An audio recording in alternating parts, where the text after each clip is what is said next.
Bonjour.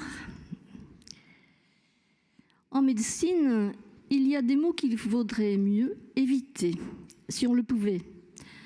Non pas parce qu'ils désignent des maladies qui font mal, comme la SLA par exemple, ou la maladie d'Alzheimer, mais parce qu'ils appartiennent à deux langues, la langue commune et la langue scientifique, et que la première déteint sur la seconde par des connotations très négatives.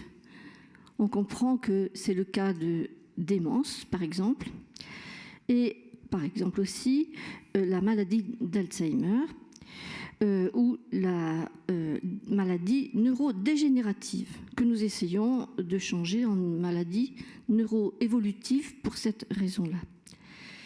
L'immunité appartient aussi aux deux sortes de langage, le langage scientifique et le langage commun.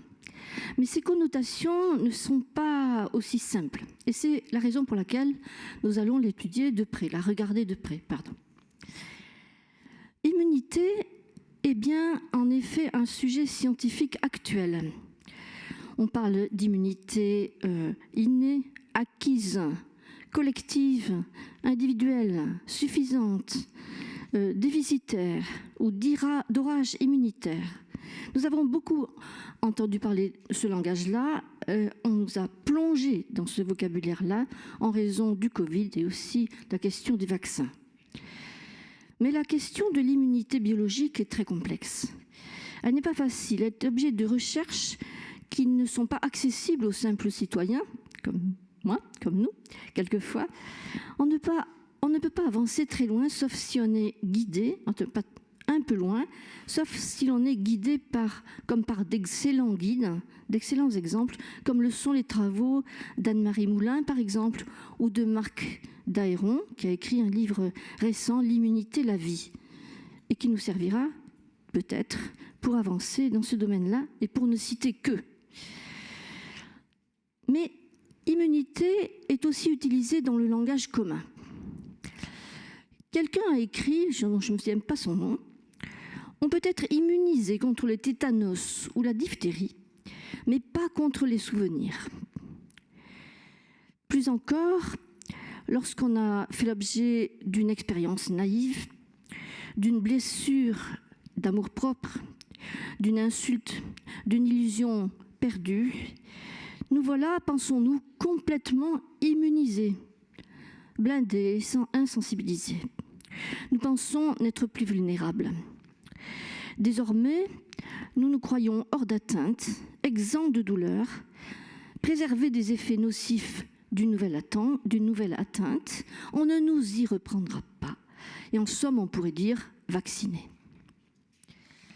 Cette exemption de douleur, de souffrance, après une première épreuve, c'est le sens primitif d'immunité.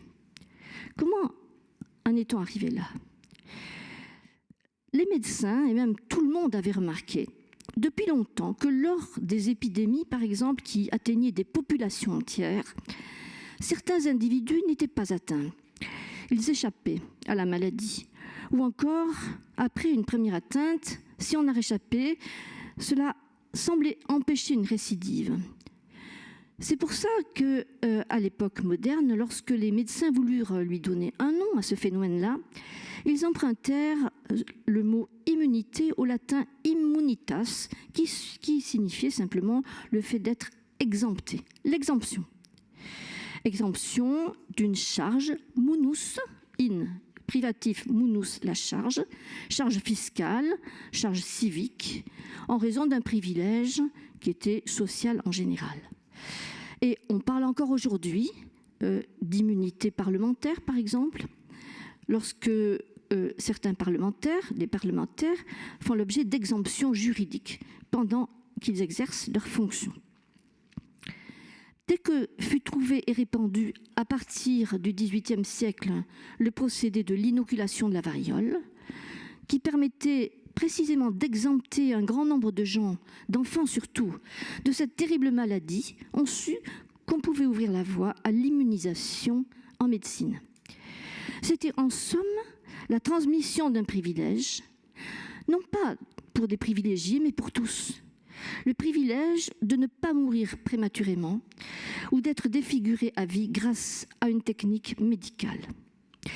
Les familles n'avaient plus à payer le lourd tribut à la maladie de perdre une grande partie de leurs enfants, comme on disait autrefois, puisqu'ils en seraient exemptés. C'était ça l'origine de l'immunité.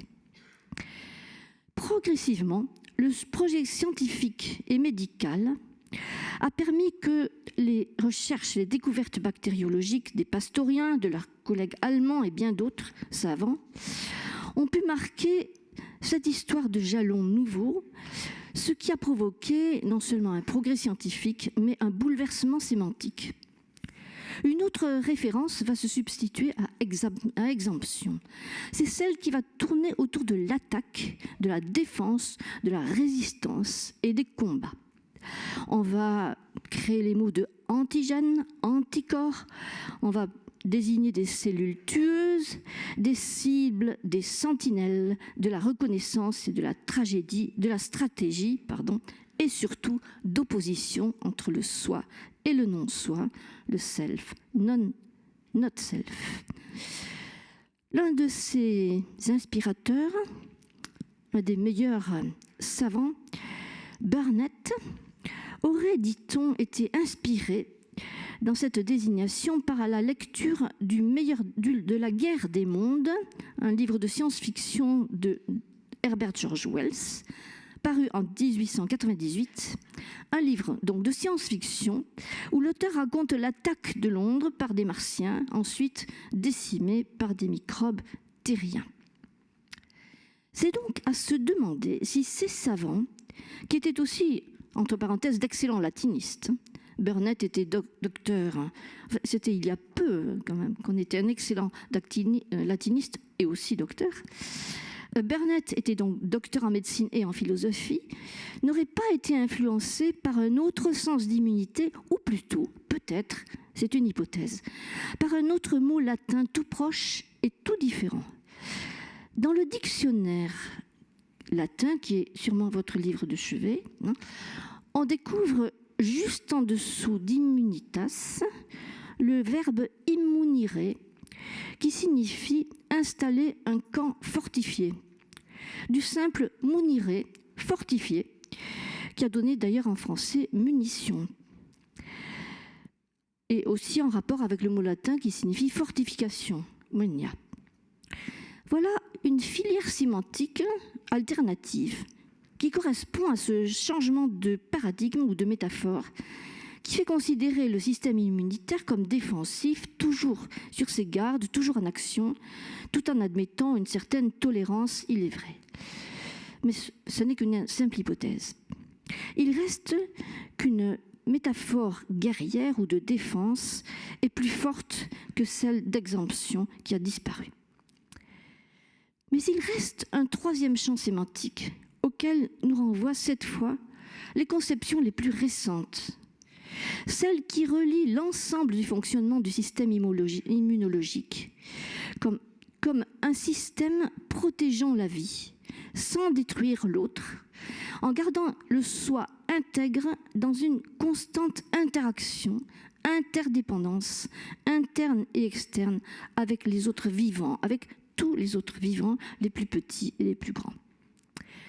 Il convient de se demander pourquoi, alors, nous n'avons pas lu la notice du Gaffio, du dictionnaire latin-français, sur munus jusqu'au bout.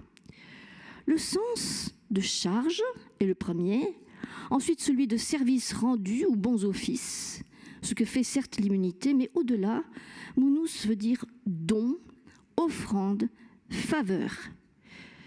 Cicéron disait que les poètes ont été confiés à nous en quelque sorte par un don ou une faveur des dieux.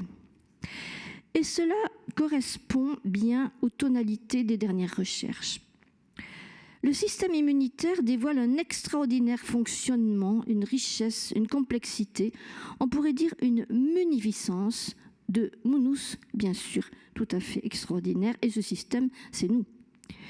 Non seulement il veille sur notre intégrité, mais il gère les relations avec l'extérieur en permettant de s'adapter, parfois avec des ratés, il faut bien le dire, et il a besoin souvent d'un coup de pouce pour le booster, le vaccin par exemple. ce qui permet nos relations avec tous les autres humains, avec tous les autres vivants. Est-ce que ce n'est pas de la munificence, ça? En conclusion, quand nous regardons un autre être humain, ce serait vraiment un petit miracle si nous avions conscience que l'immunité est 3 fois à la source de cette rencontre. D'abord parce que nous pourrions être morts de maladie, ou lui, si nous n'étions pas exemptés naturellement et surtout médicalement de ce fâcheux contretemps, grâce à un vaccin par exemple. Ensuite, parce que notre système immunitaire nous défend en attaquant les intrus comme les légions romaines surgissant d'un camp retranché, même si, avouons-le, c'est une métaphore un peu grossière, un peu dépassée peut-être. Ensuite, et enfin, parce que l'autre est peut-être non pas mon ennemi, mais celui qui me permet d'évoluer, d'échanger et de nous adapter, comme dit Dahéron, dans un compromis toujours renégocié. Pensons-y, la vie est renégociation en permanence. Malgré tout, et je voudrais finir là-dessus, il y reste toujours des choses dont nous ne serons jamais immunisés. Peut-être, et on l'a évoqué ce matin, d'avoir agi contre sa conscience, d'avoir laissé faire, de n'avoir pas transgressé, d'avoir tardé, d'avoir omis de dire, d'avoir compris, pas décidé, etc. 1001 circonstances vécues, difficiles parce qu'elles ne nous immunisent pas contre la culpabilité. Alors, est-ce que le concept d'immunité peut, tel qu'il est maintenant conçu, peut nous aider à surmonter cette impossibilité? Peut-être que ce qu'on pourrait faire, ce serait de travailler avec les nouveaux modèles, les nouvelles conceptions, prendre au fond une sorte de philosophie commune entre l'immunologie et le reste, et toutes les autres disciplines, pour le maintien de la vie, par des modèles ouverts, interactifs et, comme on dit, intégratifs. Finalement, l'immunité est peut-être un mot intéressant, non ?